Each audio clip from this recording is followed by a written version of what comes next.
আসসালামু আলাইকুম বন্ধুরা, আজকের গল্পটি শুধুমাত্র একজন ব্যক্তির জীবন বদলের কাহিনী নয়। এটি সত্যের সন্ধান, আত্মত্যাগ এবং ধৈর্যের এমন এক মহাকাব্যিক যাত্রা যা প্রতিটি মুমিনের জন্য প্রেরণার উৎস।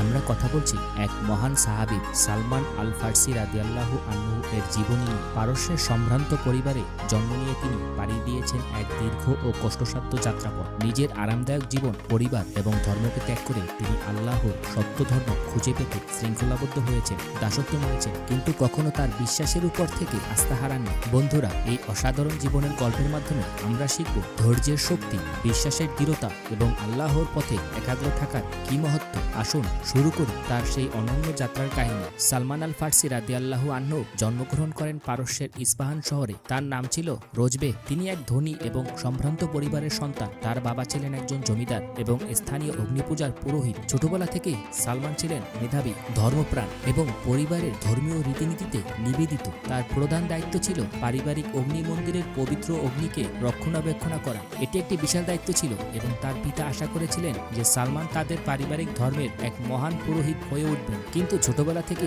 সালমানের মনে একটি প্রশ্ন জেগে উঠেছিল, অগ্নি কি সত্যি প্রভু হতে পারে, যে কিছুক্ষণ আগেও ছিল না? মানুষ তাকে জ্বালিয়ে দিয়েছে, সে কিভাবে ঈশ্বর হতে পারে? এই প্রশ্নের উত্তর খোঁজার জন্য তিনি জীবনের নতুন পথে যাত্রা শুরু করেন। একদিন একটি কাজের জন্য তার পিতা তাকে জমিতে পাঠান। সেখানে যেতে গিয়ে তিনি একটি খ্রিস্টান উপাসনালয়ে পৌঁছান। খ্রিস্টানদের প্রার্থনা ও ভক্তি দেখে তিনি মুগ্ধ হয়ে যান। তিনি উপলব্ধি করেন যে খ্রিস্ট ধর্মে এমন কিছু তো রয়েছে যা তার নিজের ধর্মে অনুপস্থিত। সত্যের প্রতি তার আকাঙ্ক্ষা তাকে ক্রমশই খ্রিস্ট ধর্মের দিকে টেনে নেয়। তিনি পুরোহিতদের সাথে আলাপ করেন এবং খ্রিস্ট ধর্ম গ্রহণ করেন। তবে তার এই সিদ্ধান্ত তার পরিবার কোনোভাবে মেনে নিতে পারেনি। তাকে শৃঙ্খলাবদ্ধ করে রাখা হয়, কিন্তু সালমান পালিয়ে যান এবং সিরিয়া চলে যান। সেখানে তিনি এক সৎ পুরোহিতের অধীনে সত্যের সন্ধানে নতুনভাবে আত্মনিয়োগ করেন। সালমান রাদিয়াল্লাহু আনহু সিরিয়ায় সেই পুরোহিতের কাছ থেকে ধর্মীয় শিক্ষা অর্জন করেন। পুরোহিত তাকে একজন নবীর আগমনের ভবিষ্যৎবাণী শোনান। তিনি বলেন, তুমি মদিনায় যাও, সেখানে শেষ নবীর আগমন হবে, তার মাঝে তুমি সত্যের আলো খুঁজে পাবে। সালমান রাদিয়াল্লাহু আনহু মদিনার উদ্দেশ্যে যাত্রা শুরু করেন, কিন্তু পথিমধ্যে তাকে দাস হিসেবে বিক্রি করে দেওয়া হয়। একজন ইহুদি তাকে কিনে নিয়ে মদিনায় নিয়ে আসে। মদিনায় আসার পর সালমান রাদিয়াল্লাহু আনহু শেষ নবীর আগমনের জন্য উন্মুখ হয়ে অপেক্ষা করেন। তিনি নবুয়তের চিহ্নগুলো পরীক্ষা করতে থাকেন। প্রথমত, নবী করিম সাল্লাল্লাহু আলাইহি সাল্লাম কখনো সাদকা গ্রহণ করেন না। দ্বিতীয়ত, তিনি হাদিয়া বা উপহার গ্রহণ করেন। এবং তৃতীয়ত, নবী করিম সাল্লাল্লাহু আলাইহি সাল্লাম পিঠে নবুয়তের মোহর রয়েছে। সব চিহ্ন দেখে সালমান নিশ্চিত হন যে মুহাম্মদ সাল্লাল্লাহু আলাইহি সাল্লামই শেষ নবী। তিনি সঙ্গে সঙ্গে ইসলাম গ্রহণ করেন এবং মুসলিম উম্মাহর একজন গুরুত্বপূর্ণ সদস্য হয়ে ওঠেন। ইসলাম গ্রহণের পর সালমান আল ফারসি রাদিয়াল্লাহু আনহু তার বুদ্ধিমত্তা ও প্রজ্ঞা দিয়ে মুসলিম উম্মাহকে সমৃদ্ধ করেছেন। বিশেষত খন্দকের যুদ্ধে তার প্রস্তাবিত পরীক্ষা খনন কৌশল মুসলিমদের বিজয়ে গুরুত্বপূর্ণ ভূমিকা পালন করে। তিনি রাসূলুল্লাহ সাল্লাল্লাহু আলাইহি সাল্লামের নিকট থেকে দাসত্ব থেকে মুক্তি পান এবং এরপর পুরোপুরি ইসলামের জন্য নিজেকে উৎসর্গ করেন।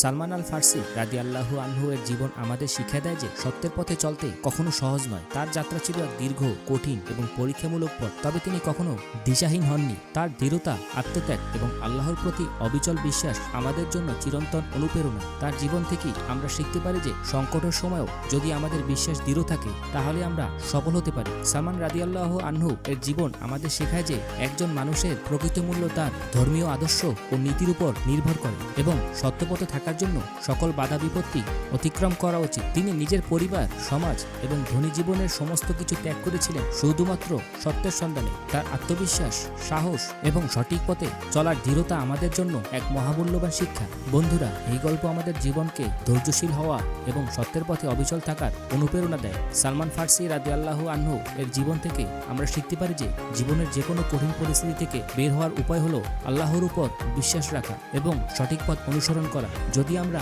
সালমান রাদিয়াল্লাহু আনহু এর মতো তার লক্ষ্য থেকে বিচলিত না হয়ে আল্লাহর পথ অনুসরণ করি, তবে আমাদের জীবনও আলোকিত হতে পারে। তার জীবনের গল্প আমাদের মনে করিয়ে দেয় সত্যের পথে চলার সাহসী সিদ্ধান্ত আমাদের হৃদয়ে শান্তি ও প্রগতির পথ খুলে দেয়। বন্ধুরা, এই কাহিনী আপনাদের ভালো লাগলে আমাদের চ্যানেলটি সাবস্ক্রাইব করবেন এবং আপনার বন্ধুদের সাথে শেয়ার করবেন। আল্লাহ আমাদের সবাইকে সত্যের পথে অবিচল রাখুন এবং তার আদর্শে চলার শক্তি দিন। আপনি কি মনে করেন সালমান ফারসি রাদিয়াল্লাহু আনহু এর জীবন থেকে আমাদের কোনো শিক্ষা নেওয়া উচিত? আপনার চিন্তা ও অনুভূতি আমাদের সাথে শেয়ার করতে ভুলবেন না যেন।